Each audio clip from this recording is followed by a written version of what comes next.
Hello दोस्तों, कैसे हैं आप सब। आज की कहानी इरफान भाई के बारे में है, तो चलिए सुनते हैं उनके पॉइंट ऑफ व्यू से। हाय दोस्तों, मेरा नाम इरफान है।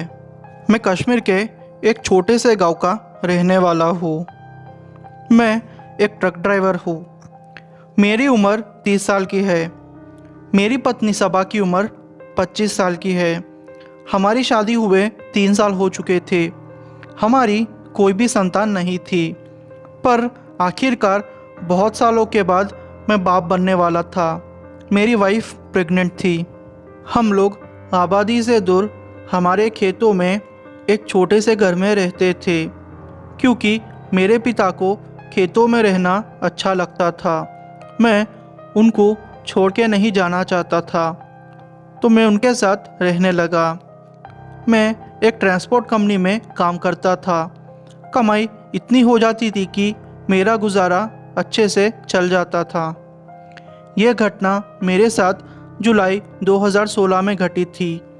हुआ यूँ कि किसी कारण से मेरे अम्मी पापा को उनके किसी रिलेटिव्स के घर जाना पड़ा।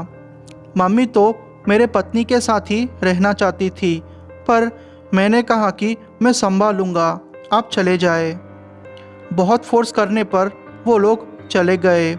पहले 3-4 दिन तो सब ठीक रहा। मैं भी जल्दी काम से आ जाता था, पर अब डिलीवरी का टाइम नज़दीक था तो मैंने छुट्टी ले ली। और वैसे भी ट्रक को धोना था, तो मैंने सोचा कि क्यों ना मैं ही वॉश कर दूँ। उस दिन मैं दोपहर को ही घर आ गया था। शाम को हम दोनों ने अच्छे से खाना खाया और रात को मैं मेरी पत्नी को सुलाकर सो गया। अचानक रात के 2 बजे मेरी पत्नी सबा की तबीयत खराब होने लगी। मैं थोड़ा परेशान हो गया।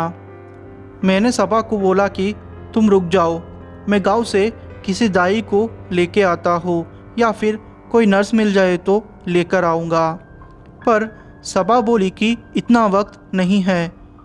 ना चाहते हुए भी मुझे मेरी पत्नी को ट्रक में किसी भी तरह बिठाकर गांव जाने को निकलना पड़ा।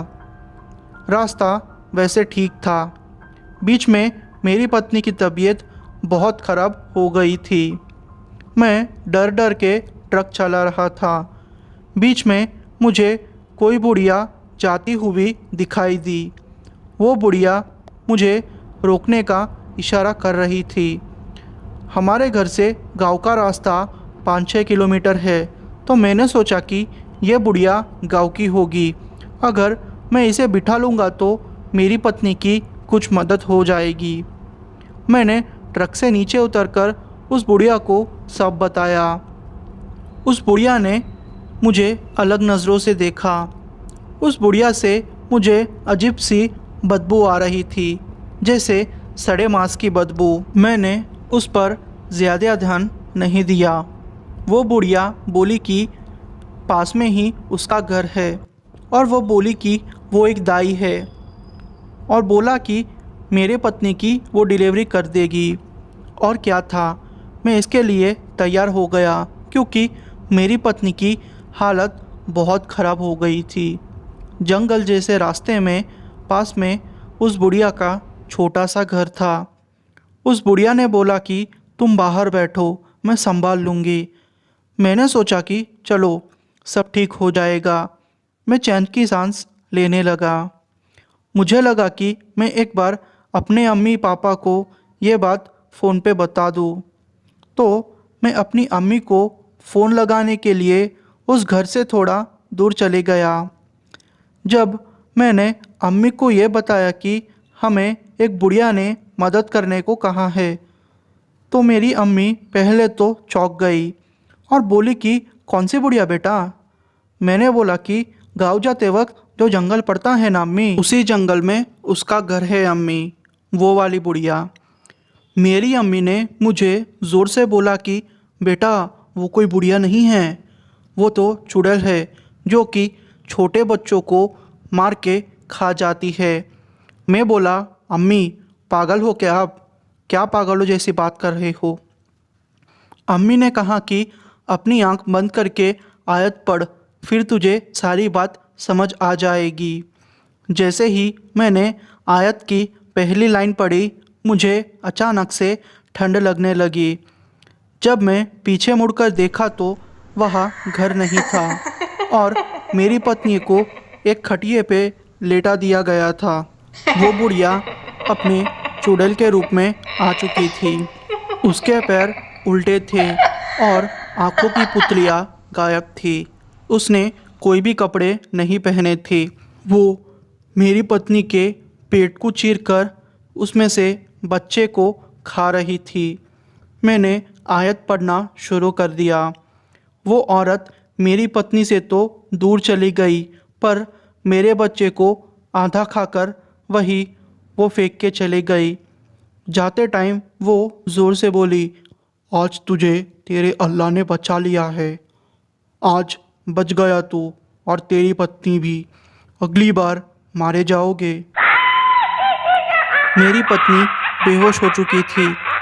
मैंने आयत पढ़ के उसे जगाने की कोशिश की। उसको मैंने सब कुछ बताया कि कैसे उस औरत ने हमारे बच्चे को मार डाला।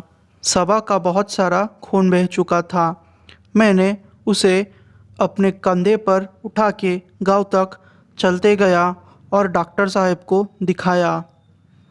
सबा तो ठीक हो गई, पर हमारा बच्चा अब इस दुनिया में नहीं रहा। मेरी बेवकूफ़ी की वजह से आज मैंने अपने बच्चे को खो दिया। मेरी पत्नी ने मुझे अपने बच्चे को खोने का कसूरवार ठहराया।